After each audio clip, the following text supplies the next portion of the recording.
Okay, so today is Saturday, April 9th, 2016, and this is the beginning of the Veterans History Project interview with Mr. Ray Pollock, a Vietnam War veteran. Our conversation is being recorded in Granada Hills. My name is Marcy Diamond, and I will be doing the interviewing. And this is W right here. He's going to be the star. So first, I would like to ask you basic questions about your background and life before entering service. Sure. So, where did you grow up and how was your family life? I grew up right here in Southern California. I'm a native Californian. I was born in Inglewood and went to school mostly in the Burbank area initially. And then I went to high school at Hollywood High. And I ended up going to college while in the Army and after the Army. As you grew up, did you know you were going to be joining the armed forces? When I was in high school at Hollywood High, I was in ROTC the whole time in high school. Hollywood High had ROTC back then. So I guess you could say I was a little bit getting to know the military in high school.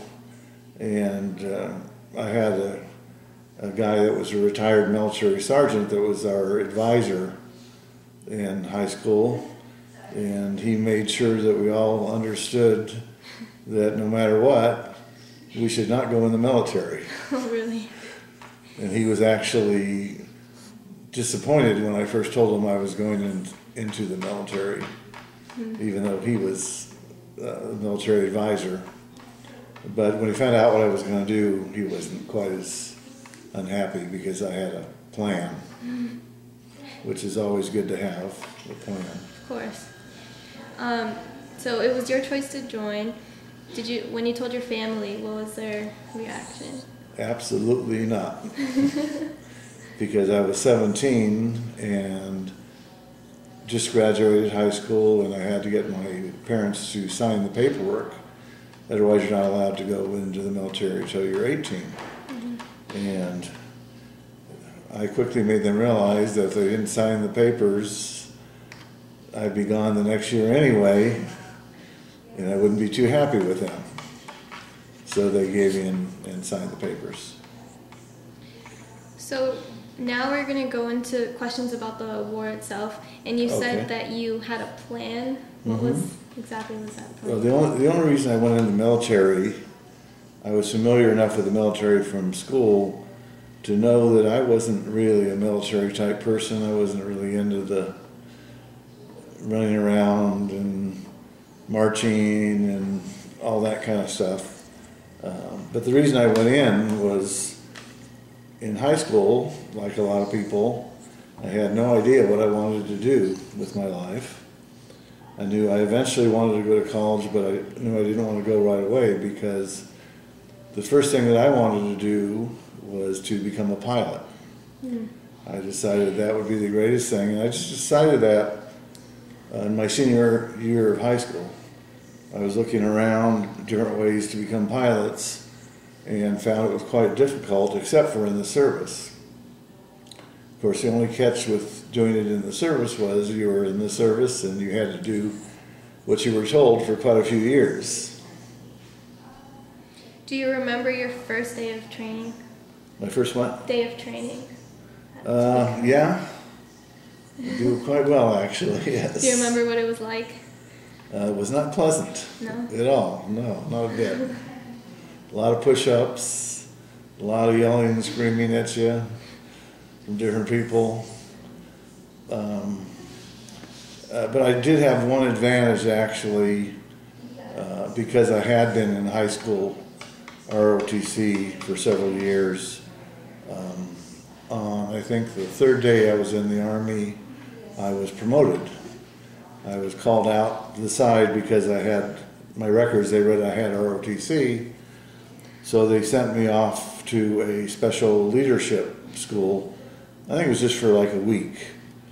And when I left leadership school, they gave me an armband with corporal stripes on it, and they made me an acting corporal already. And they gave me a real promotion with a $5 pay raise from a private E1 to a private E2. Um, by then, when I graduated, you know, it was like less than 10 days in the Army. I already had my first promotion. But they still didn't treat us that well. Basic training for 8 weeks, pretty rough. Back in those days. Now it's a lot easier, but back in those days it was pretty rough. So after your basic training, where did you go from there? What was the next step? Well, I was hoping to go to flight school, and just like the recruiters are quite famous for what they tell young people. In my case, they told the complete truth. They just left out some key facts. They told me, they gave me a battery of tests before I joined the Army. My test scores were very, very high. And they said, you have really high scores, you can do whatever you want in the Army. You want to become a pilot? Absolutely no problem with your scores. You'll get right to flight school. They'll come around when you're in basic training. Somebody will come around your classes and say, who would like to go to flight school? Just raise your hand. And after basic training, you'll be off to flight school. Well, just like he said, some lieutenant came around in our little training and said, who wants to go to flight school? I raised my hand. I said, I do. And he said, how old are you, son? I said, 17. He said, well, see me in a year and a half, and I'll put in an application for you, because it turned out you had to be 18 and a half to put the application in. So I was a little bit disappointed. So you were deployed to Vietnam? Well, first I actually did, at that time, this was 1964 when I graduated high school. Mm-hmm. Vietnam was just starting. Okay, W, I'll let you go. W's gonna leave us. Say bye, W. Bye-bye. Okay, you can go see where everybody else is now. He's gonna go join the party. Anyway, it was 1964. The war was just starting, and I was under orders to go after basic training to Fort Leonard Wood, Missouri, and I had picked out the job I wanted. If I couldn't be a pilot, the recruiter told me, well, pick out another job you want just for a few weeks until you get to flight school. Maybe you might have a delay of a few weeks. Turned out to be a year and a half delay, but my job that I was promised was field communications, which he'd showed me this nice brochure with all the different jobs in it. And there was this beautiful picture of this soldier in the woods sitting in a tent full of really fancy radio gear, really sophisticated, the latest technology. And he's sitting in these beautiful woods on a radio. And I said, yeah, I want to learn, I like electronics, so I'll do that for a couple of weeks. So just before I graduated basic training, for whatever reason, there was some schedule conflict, which was always happening in the military. And there was no more slots in the school when I got out of basic, so they said just wait here in basic training so we can harass you for several more weeks while we're finding your school. And then I got new orders. I was thrilled. I was sent to Hawaii. I said, Hawaii? Wow. So off I go to Hawaii, and I get off the airplane, get onto a military bus to go to a place called Schofield Barracks. Anyway, to make a long story short, I ended up in a very bad place in the infantry with a lot of not the most friendliest or nicest people I'd ever met. And I was saved by a sergeant as I was checking in. He was looking at my records and saw I had pretty high scores, and he said, why are you in the infantry? I said, I don't know, but I'm not too happy there. He says, how do you like to work here in the office with me? And I said, well, I would love it.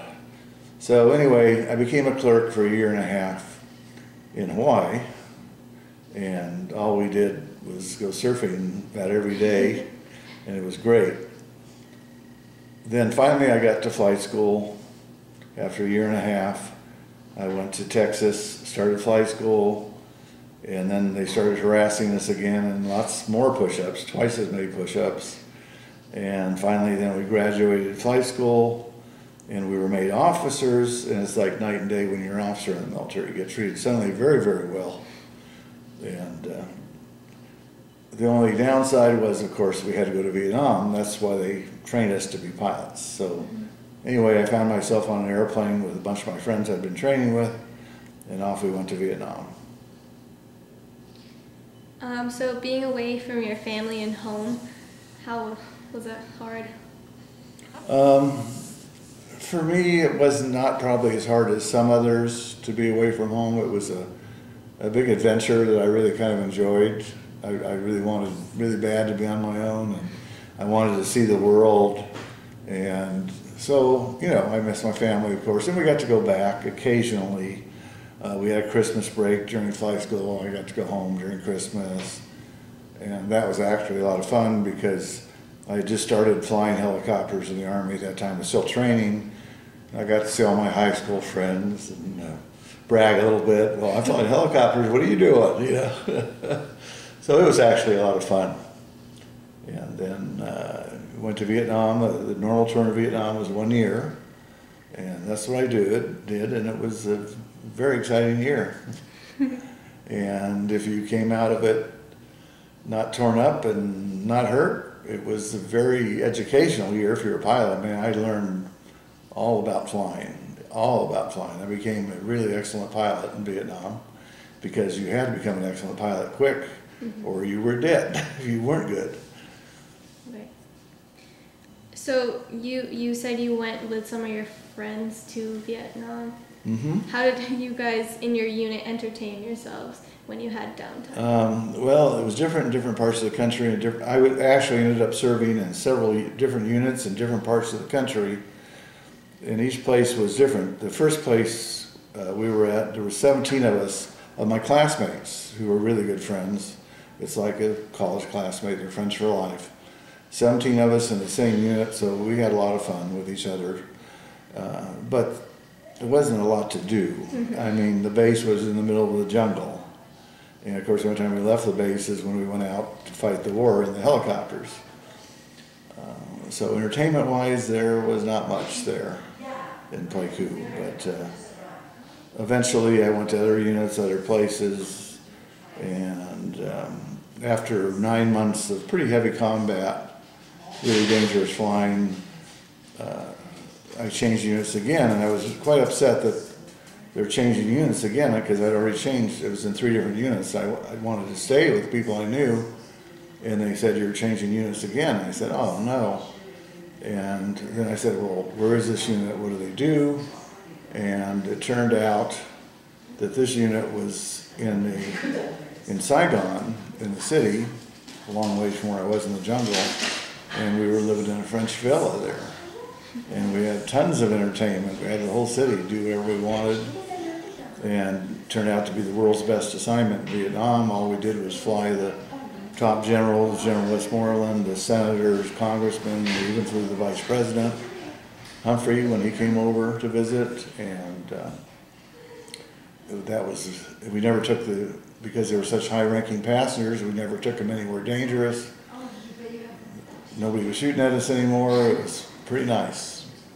That was my last 3 months in Vietnam. Do you remember your very last day of service in Vietnam and how you felt? Yeah, I remember my last day. My last week is actually quite memorable because usually most units in my unit did too. Normally we would fly every day or every other day or so. We were out where you could get shot at, but even though it wasn't that much in Saigon, it was a lot safer. But the last week, I think it was a few days before I left, they actually started to move our unit out to an army base outside of Saigon called Long Binh. It was a new big base, and I was staying out there at night my last week, but we had a party back in our villa, a big party, and they invited us all to come in, so they assigned a helicopter to fly us back into the party at night. And we're riding along in the back outside of Saigon, over 3,000 feet, which is supposed to be safe from small arms fire. And as we're flying along the last week, suddenly we hear pow, pow, and these bullets are coming up, just missing the helicopter right through the rotor system. And bullets are traveling faster than the speed of sound, so when they go near you, you hear a big crack noise, very loud, scary. And we kept hearing this, and it wasn't automatic, it wasn't a machine gun, it wasn't automatic fire, it was just one shot at a time. And what that meant was that some old Viet Cong was down there outside of Saigon, been doing this probably all his life, and he was a really good shot. He knew how to lead, shoot in front of the helicopter. A lot of the enemy didn't know that. And that's why when they were shooting at us, it would always go behind us, so it was pretty safe. But you get some guy that had been doing it a long time, and he was really getting close to us, and here it was, you know, we thought we're out safe, you know, the last few days, and almost got us, you know, so you never know. So now I'm going to switch to some questions about your life returning home after.